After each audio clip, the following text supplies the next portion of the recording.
Oke ya guys ya, selamat datang kembali di channel YouTube saya, teman-teman. Nah, hari ini adalah pertengahan bulan September ya, teman-teman ya. Ini pertengahan adalah puncak musim kemarau di tahun ini ya, teman-teman ya.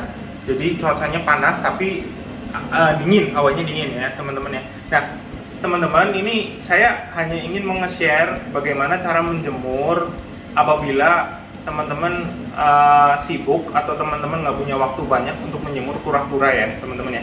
Cuman teman-teman harus wajib untuk memberikan waktu ya. Kurang lebih mungkin 10 sampai 20 menit itu aja sebenarnya cukup sih dalam sehari untuk menjemur kura-kuranya.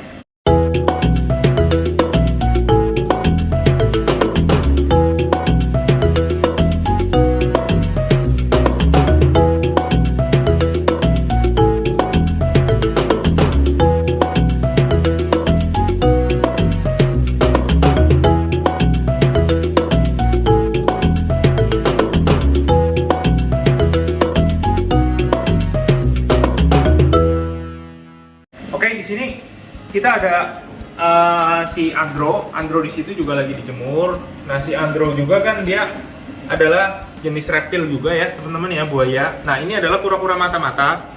Ini kura-kura mata-mata kita menjemur dalam posisi basah ya, teman-teman ya, karena dia full aquatic, jadi menjemurnya itu harus ada airnya ya, teman-teman ya. Boleh kondisi kering juga boleh, tetapi nggak boleh lama-lama karena nanti bisa dehidrasi. Nah, terus ini adalah kura-kura pardalis ya, guys. Nah, ini pardalis kita. Nah, ini yang spesial scoot ya, teman-teman ya. Ini ada 15 scoot. Nah, ini kura-kuranya. Oke. Nah, ini kita juga lagi menjemurnya.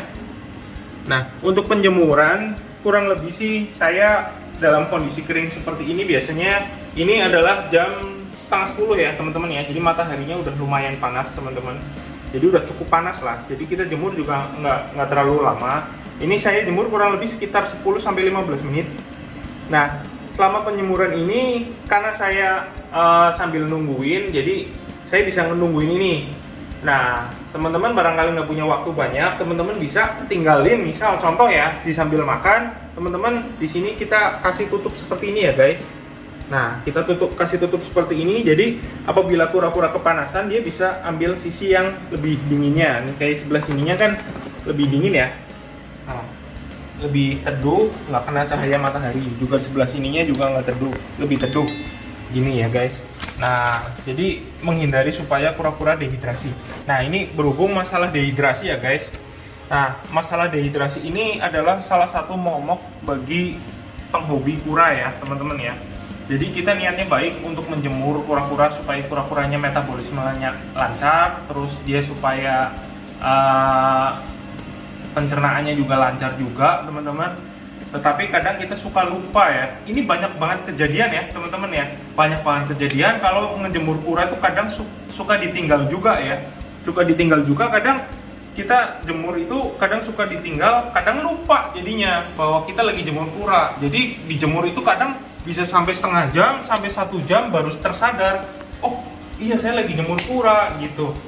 Dan parahnya pas ngejemur itu dalam kondisi kering ya guys. Cuman rata-rata kan karena ini saya nyemur kering karena tadi pagi saya udah ngerendam ya, rendam air hangat tadi pagi. Karena saya udah ngerendam air hangat, saya belum sempat jemur tadi karena saya ada urusan. Nah, akhirnya saya setelah direndam saya keringin dulu, habis itu saya pulang baru kita jemur. Oke, kembali lagi. Nah, kadang parahnya itu ngejemur dalam kondisi kering ya. Jadi nggak ada airnya, tidak sedang direndam. Itu kadang-kadang sangat berbahaya untuk kura sampai overheat, teman-teman. Nah, itu banyak banget kejadian ya. Jadi banyak dari komunitas itu di komunitas bahwa wah saya lupa ngejemur, gimana cara dehidrasi.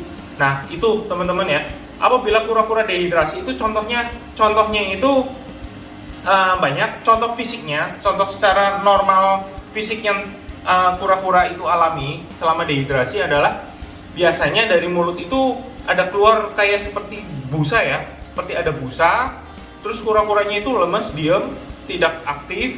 Terus kadang matanya itu sampai kadang berair dan kadang suka merem juga. Nah, itu gimana cara penanganannya? Nah, cara penanganan pertama ya teman-teman ya. Cara penanganan pertama apabila kura-kura dehidrasi, teman-teman ambil air. Airnya itu bukan air panas, juga bukan air hangat, ini cukup air dingin saja. air dingin ruangan ya teman-teman ya, bukan air es ya, air dingin ruangan. Itu direndemin ke kura-kuranya kurang lebih sekitar 10-15 menit indoor ya teman-teman ya, di dalam ruangan ya, di dalam ruangan yang tidak terkena matahari. Biarin kura-kura tersebut adem, terkena dengan air yang suhu ruangan tersebut ya teman-teman. Langkah pertama tersebut itu. Terus langkah yang kedua adalah memberikan cairan. Memberikan cairan itu seperti apabila direndam itu kura-kura tersebut nggak mau minum, memberikan cairan dari buah-buahan ya teman-teman, contoh pepaya atau buah semangka karena itu banyak mengandung air, atau mentimun ya teman-teman ya.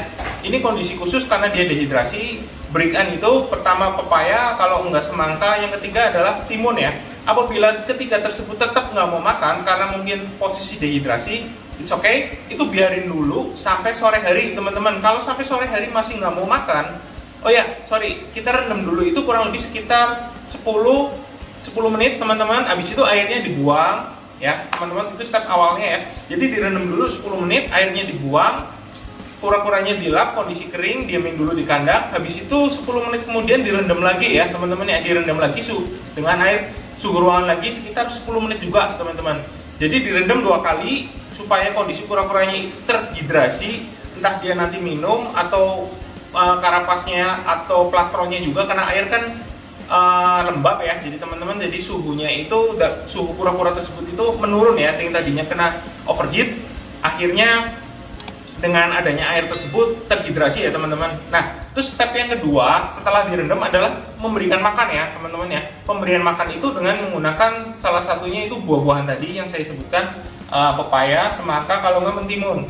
Dan kalau tidak mau makan, gimana caranya? Nah, itu biarin sampai sore hari teman-teman. Mungkin kura tersebut masih beradaptasi karena masih kepanasan, masih stres, jadi tingkat stresnya tinggi. Jadi biarin aja. Nanti sore hari tetap nggak mau makan, itu caranya gimana teman-teman? Nah, ini kita ini biasa yang saya lakuin ya. Ini treatment itu menggunakan Pedialyte ya teman-teman ya.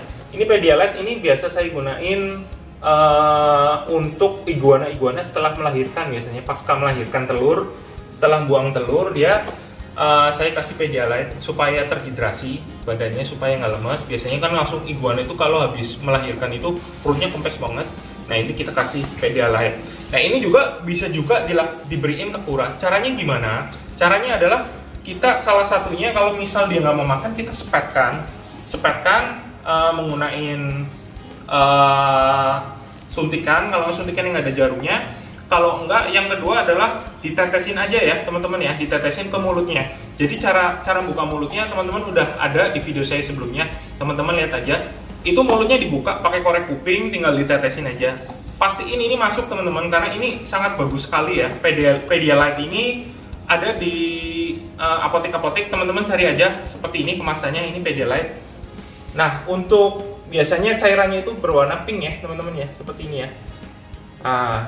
Ini kalau untuk anak-anak, ini sebenarnya obat untuk anak-anak kalau anak-anak terkena diare. Jadi minum ini karena ini mengandung isotonik ya teman-teman ya. Teman-teman, Bang, pakai Pocari Sweat bisa nggak? Kalau saat Pocari Sweat sih saya belum pernah mencoba. Cuman kalau biasanya untuk kura-kura atau iguana saya yang dehidrasi, saya beri ini. Dan it's work ya teman-teman ya. Ini berhasil ya teman-teman ya. Jadi Alda saya juga pernah waktu itu karena cuaca panas banget, dia dehidrasi, dia keluar busanya juga. Di sini saya kasih ini. Nah, kalau Alda saya kebetulan masih mau makannya juga bagus. Saya kasih rendaman ini, jadi pelet saya ambil direndam pakai ini. Itu juga bisa teman-teman caranya. Caranya yaitu pelet direndam pakai Pedialyte. Nah, teman-teman, untuk treatment juga sebenarnya Pedialyte juga nggak apa-apa, walaupun bukan untuk penyembuhan juga. Untuk treatment juga, misal teman-teman lagi panas, cuacanya panas seperti ini ya teman-teman ya, diberiin Pedialyte, dicampurin di peletnya ya, itu juga bagus juga teman-teman. Jadi supaya kura-kura tersebut itu makan dari pelet tapi yang mengandung Pedialyte. Jadi ini seperti air biasa. Jadi kalau direndamin pelet, dia tuh nyerap di dalam pelet. Jadi kura-kuranya itu bisa makan pelet yang mengandung Pedialyte. Itu langkah yang kedua ya teman-teman ya. Yang satu adalah direndam, yang kedua adalah pemberian semangka, dan yang ketiga ini ya teman-teman ya. Apabila nggak mau makan semangka, teman-teman harus usahain tetap ini ya, beriin Pedialyte supaya terhidrasi ya. Biasanya kura-kura tersebut sih setelah masuk cairan ini, untuk keesokan harinya biasanya dia udah seger lagi, dia aktif lagi dan mau makan lagi, teman-teman. Teman-teman ingat ya, hati-hati ya, kalau menjemur itu jangan ditinggal. Apabila teman-teman nggak ada waktu, tolong titipin ke siapa, ke kiper atau ke orang di rumah, adik kalian atau mungkin ya orang tua kalian yang lagi di rumah yang senggang waktunya, dititipin aja. Kalau misal dijemur, jangan ditinggal, tolong jangan ditinggal, karena banyak kejadian kura-kura tersebut dijemur pagi hari baru sadar sore hari bahwa lagi jemur kura, dan kuranya itu udah lemas, udah mati di tempat ya teman-teman ya, udah meninggal. Oke teman-teman harus hati-hati dalam penjemuran. Walaupun menjemur kita maksudnya baik, tapi teman-teman harus tahu juga bahwa dijemur jangan sampai lupa. Oke guys, itu aja tips-tips dari saya. Jadi teman-teman barangkali ada pertanyaan, langsung aja klik link komentar di bawah dan jangan lupa untuk like, komen, dan subscribe. Oke, teman-teman yang bingung tanya apa aja pasti saya jawab. Oke guys, see you at next video. Bye bye.